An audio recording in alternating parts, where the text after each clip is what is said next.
જય સ્વામિનારાયણ. સભા બેઠેલી દાદાના દરબારમાં અને મહારાજ બધા મંડળોને દેશ પ્રદેશમાં મોકલતા હતા ફરવા માટે. એમાં એક મંડળમાં 4 અભણ સાધુને મોરબી બાજુ મોકલ્યા. એને કહ્યું તમે મોરબી બાજુ જાઓ.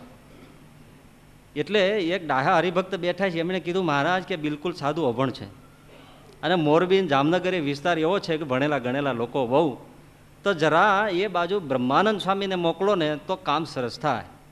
મહારાજ શું બોલ્યા? મહારાજ કે ત્યાં બ્રહ્માનંદ જઈને કરશે હું? વર્તન વાતો કરે ભાઈ, વર્તન વાતો કરે. આ સાધુ ભણ્યા નથી, પણ એની વર્તન છે એ વાતો કરશે. ત્યાં બ્રહ્માનંદ જઈને શું કરશે? તમે વિચાર્યું કે આનો અર્થ શું થયો?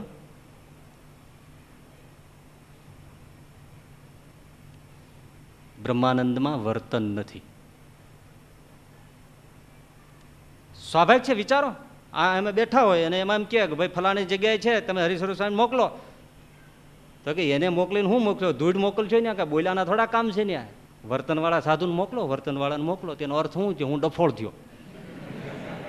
સીધો જ દાખલો છે ને. શું થયો? અને મારું જે મોઢું કાળશે જેવું થઈ જાય કે આટલી સભામાં શું હું વર્તન નથી રાખતો? હું શું ડફોળ છું? હું શું ધર્મ નથી પાળતો? મારા ઉપર આવો આક્ષેપ જાણ્યા વગરનો કંઈ પણ નહીં. આવું ખોટું કલંક ન મોકલે જ ને. અમને ક્યાં એવી ખીચડી મોભે ચડી છે તે જાય. પણ બ્રહ્માનંદ સ્વામીને કશું થાય નહીં, એ મહત્તા છે. ભગવાન સ્વામિનારાયણની આ પાઠશાળા હતી કે ન એવી રીતે શોક આપી અને એના દિલના પાત્રોને તપાસ.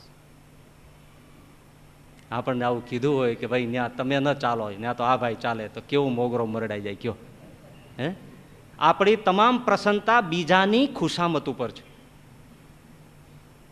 પણ એક વસ્તુ હૈયાની પાટી ઉપર લખી રાખો કે કોઈ વ્યક્તિ કોઈના વિશે ક્યારેય સારું બોલતી હોતી નથી. પીઠ પાછળ હંમેશા બદબોય જ કરે. એ કંઈ નથી, એ કંઈ નથી. એટલે નક્કી જ કરી રાખો કે આ દુનિયા સારું બોલવાની જ નથી, તો કોની પાસે પ્રશંસાની આશા રાખવી? આપણે ખોટા હોઈએ તો જવાબ દેવાની વાત છે ને, બાકી એને આપણે ક્યાં જવાબ દેવા જવા છે? પણ છતાંય મારીને તમારી પ્રસન્નતા બીજાની ખુશામત ઉપર ટકે છે. એટલે એ ચિત્ત વિક્ષિપ્ત છે.